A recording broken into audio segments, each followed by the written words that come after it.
maaari na po kayong makakaupo mga kapatid. Praise the Lord. Hallelujah. Praise the Lord. This morning mga kapatid, hallelujah,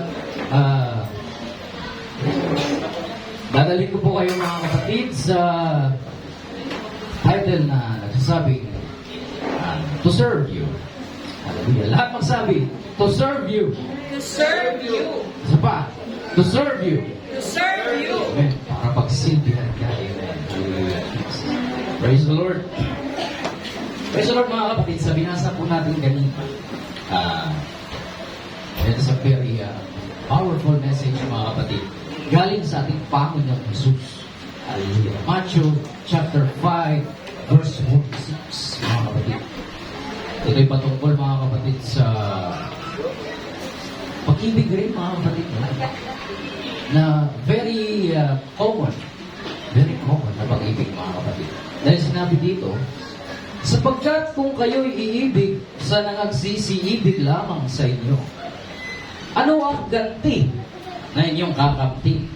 Hindi baga gayon din ang ginagawa ng mga maniniling na boys. Praise the Lord. Very common mga kapatid. Halimbawa lang, mahal ka niya. Mahal mo siya. Nagmamahalan kayo. Mayroong tinatawag na na reciprocal act, may give and take na nangyayari mga kapatid. Na minahal mo siya, mahal ka rin niya. Ganun mga kapatid. Praise the Lord. Hallelujah. So very common mga kapatid. So ano yung pinaka-main message mga kapatid na hinahanap ng Panginoon? So ano yung reward talaga na hinahanap niya? Mga kapatid. Na mga kapatid, may tanong ako sa inyo ngayong umaga. Hallelujah. Handa ka bang magmahal kahit walang inaasahang kapalit? Amen. Handa ba kayong magmahal kahit walang inaasahang kapalit? Amen. Amen. Praise the Lord. Thank you, Lord. Hallelujah. Praise the Lord. So mga kapatid, very powerful yung message na ito mga kapatid. Amen. Praise the Lord. Hallelujah. At ang turo ng ating Panginoon mga kapatid ay nagre-reflect sa karakter ng Diyos. Amen. Na umiibig sa ating lahat mga kapatid. Hallelujah. Kahit hindi natin unang inibig yung Panginoon. Amen. Inibig niya tayo. Kahit tayo makasalanan. Kahit wala siyang inaasahang kapalit mga kapatid. Mahal niya tayong lahat. Pantay-pantay para sa lahat mga kapatid. Hallelujah. Hindi lang sa mga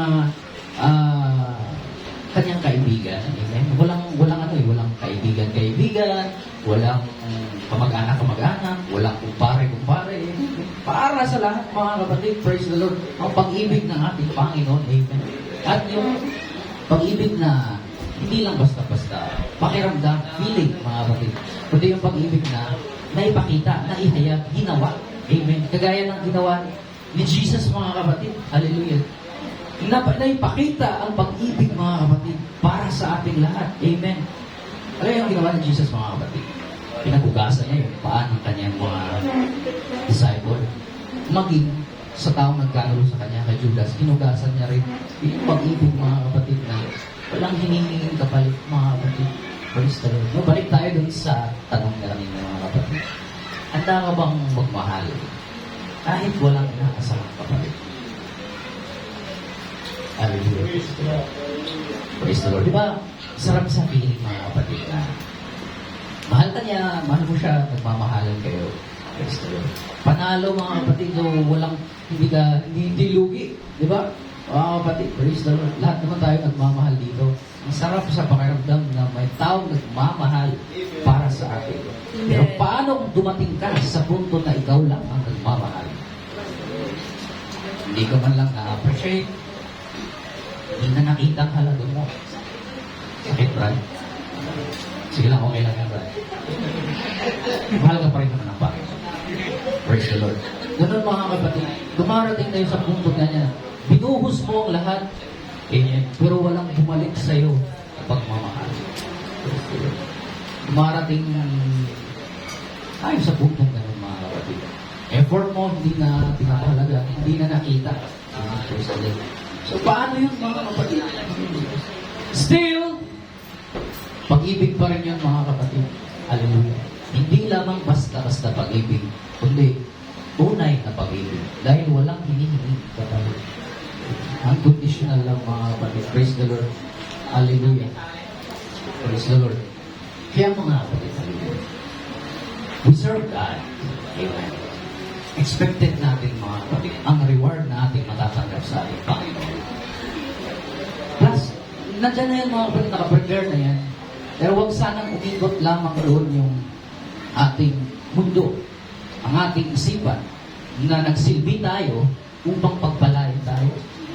Pinagpala na tayo mga kapatid. Kaya nga, praise the Lord, nagpupuri tayo. Amen. Dahil binigyan tayo ng kalakasan. Amen. Praise the Lord. Kaya we serve Him kasi worthy siya. Amen. Last week mga kapatid, nag-celebrate yung society, ang ating lipunan ng Labor's Day. Amen. May 1 araw ng manggagawa, kinikilala ang mga effort ng mga workers. Maging health workers ka man, OFW, factory workers, office, media practitioners, amen, hallelujah, o sa industry man.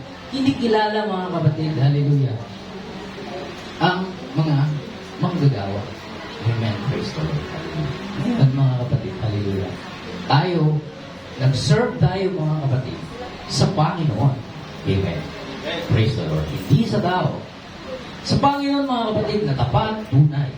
Hindi sa kung sino-sinong mga tao na o kaya mga politiko mga kapatid na kurap, di ba?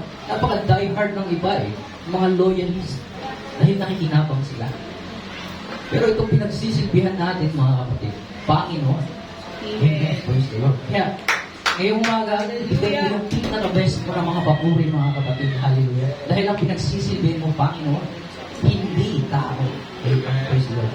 Ngayon mga kapatid, hallelujah, kung kinikilala ang araw ng mga manggagawa, praise the Lord, hallelujah. Kahit pangalagaan mo sarili mo, huwag mong sayangin yung mga pagkakataong ibinigay sa iyo para pagsilbihan ang Panginoon. Hallelujah. Great privilege natin yan mga kapatid. Hallelujah.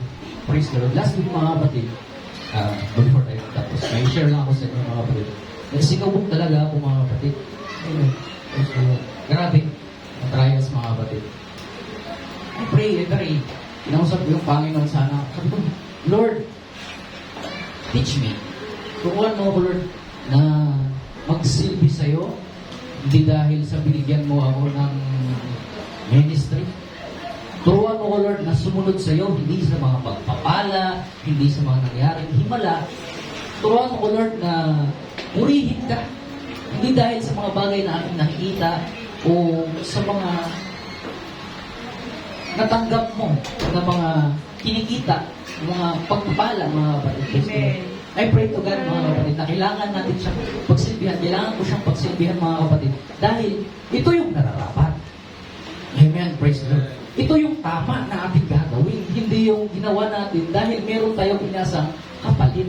Amen. Lahat tayo, mga kapatid, praise the Lord, hallelujah, ginawa ng Panginoon. Amen. Diba? Colossians 1:16, for by Him were all things created. Nasa langit man yan, o nasa lupa, mga kapatid, whether they be thrones or dominions, principalities or powers, all things were created by Him and for Him. Amen. Tayo ay para sa Kanya, mga kapatid, at gawa niya tayo. At anong atin? Wala, mga kapatid, praise the Lord. Kaya pag ang tao binawian, at pag ang tao namatay, ang term is binawian ang buhay. Kasi kapatid, kahit buhay mo hindi sa iyo. Amen. Kaya binabaho yun ng Panginoon. Kaya wala tayong atin, mga kapatid. Kaya nararapat, mga kapatid, sa umagang ito, to serve Him. Yes. Praise the Lord. We need to serve Him, mga kapatid. Lahat tayo pagod, mga kapatid. But, praise the Lord, tatak natin sa ating isipan, mga kapatid, na ito yung nararapat, ito yung gawin ko, ang pagpuri sa Kanya. Hindi ako patamad-tamad, mga kapatid.